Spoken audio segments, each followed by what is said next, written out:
কাটতে পারে ছাড়তে পারে অসুবিধা নেই, এক মুষ্টির আগে কাটা ছাটা যাইছে না। আর যদি কেউ একেবারে চেঁচে ফেলে তাহলে তার দুইটা ক্ষতি হবে, ত্বক নষ্ট হয়ে যাবে আর জনশক্তি হারিয়ে যাবে। শেষে ইন্ডিয়া হারবা বা কলকাতা।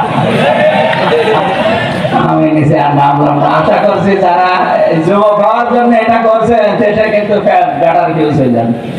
করবেন না ভাই, আপনার ত্বক নষ্ট হয়ে যাবে। খাবারের পরে সুন্নাত এটা মেনে এই বাকি জীবনে আরো পড়ে আছে 63 বছর, ওগুলো সব আপনি রাজনীতি মনে করে করে দুনিয়ার কাজ মনে করে ছেড়ে দিলেন। আপনার অনুসরণ আংশিক হয়েছে, পূর্ণাঙ্গ হয়নি। এজন্য আল্লাহ আপনাকে এখনো ভালোবাসা আরম্ভ, আর আল্লাহ যদি কাউকে ভালোবাসা আরম্ভ না করে পরবর্তী দুইটা শব্দ ইয়াগফির লাকুম যুনুবাকুম সে পাবে কথা বলেন না কেন? ইয়াগফির এটা মোসারে জামবনের বহুবচন যুনুব। কেউ যদি রাসূলকে পূর্ণাঙ্গ অনুসরণের জন্য সিদ্ধান্ত নিয়ে নেমে পড়তে পারে, ওর জীবনের যে পুরস্কার দুইটা আল্লাহকে মাফ করে দিচ্ছে, দেবে, একটা গুনাহ বাকি রাখবে না, সব মাফ করে দিবে। আজকে থেকে আমরা সিদ্ধান্ত নিয়ে বাড়ি যাব, অনুসরণ এখন যদি আমি শুরু করি এই দুইটা পুরস্কার পাওয়ার জন্য ক্ষমা, ক্ষমা জীবনের অপরাধ সব মাফ করার জন্য অনুসরণ লাগবে আংশিক না পূর্ণাঙ্গ, নাকি শুধু ভালোবাসলেই শেষ? বলেন বলেন। আল্লাহ আল্লাহ এই আয়াতটা আমাদের জীবনে যদি সেট করে দাও, জোরে বলেন আমিন।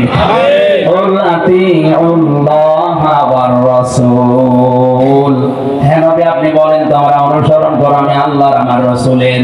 ফাইন তাওয়াল্লাউ ফাইন্নাল্লাহা গাফুর ফাইন্নাল্লাহা লা ইউহিব্বুল কাফিরিন। এই কথা শোনার পরে যদি কেউ না বোঝার ভান করে মুখ ফিরিয়ে চলে যায়, হে নবী আপনি তাদেরকে বলে দেন আল্লাহ কাফেরদেরকে ভালোবাসেন না। ইহুব্বু ভালোবাসেন না, বাসবেন না।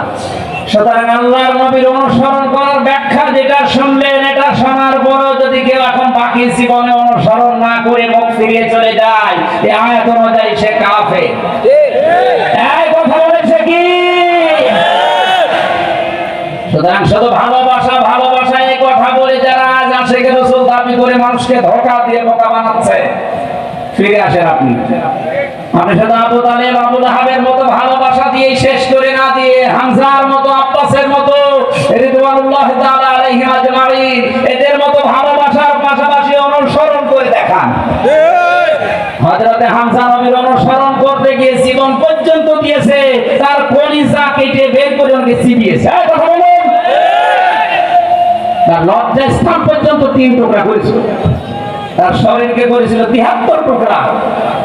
আমি উহুদের ময়দানে নিচে গিয়েছি, হজের সময় আমার মনে হচ্ছে পাহাড়ের পাদদেশে হযরতে হামজাকে যেখানে মাটি দিয়েছে, কবর দিয়েছে, কেউ যদি চোখ বন্ধ করে এখনো তাকায় মনে হয় যে হযরতে হামজা জিন্দা বসে খাবার খাচ্ছে। কারণ আল্লাহর ঘোষণা যারা শাহাদাতের মরণ পায় এই মানুষগুলো আসলে মরে না, এরা জিন্দা। আর জীবিত থাকলে যে একটু খাবার খাওয়া লাগে, এখানে আল্লাহ নিজে তাদেরকে খাওয়ায়।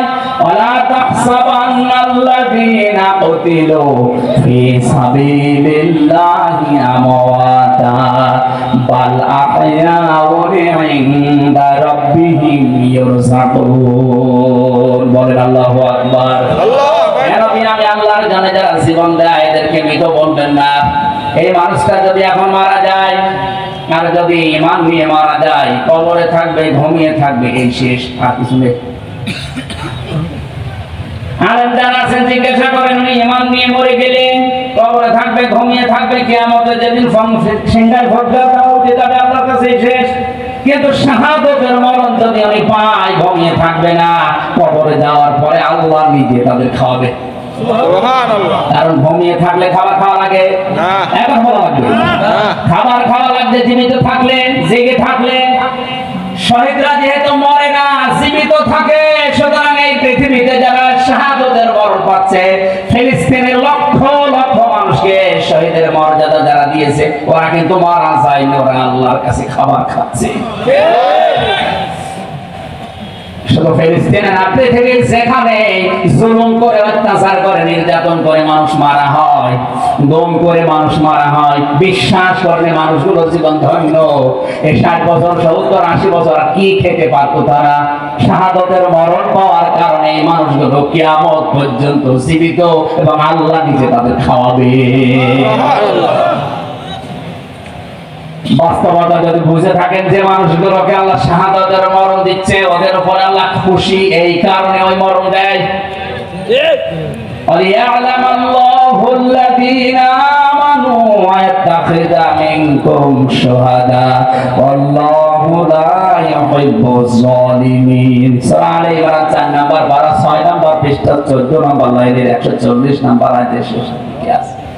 আল্লাহ তাআলা বলেন, হে নবী, কিছু মানুষের জীবন যৌবন কর্মজীবন প্র্যাকটিক্যাল লাইফ আমার ভালো লাগে, পছন্দ হয়, তখন ওদেরকে আমি সাধারণ ভাবে মরণ না দিয়ে ওই মানুষগুলোকে শাহাদাতের মরণ দিয়ে ধন্য করি।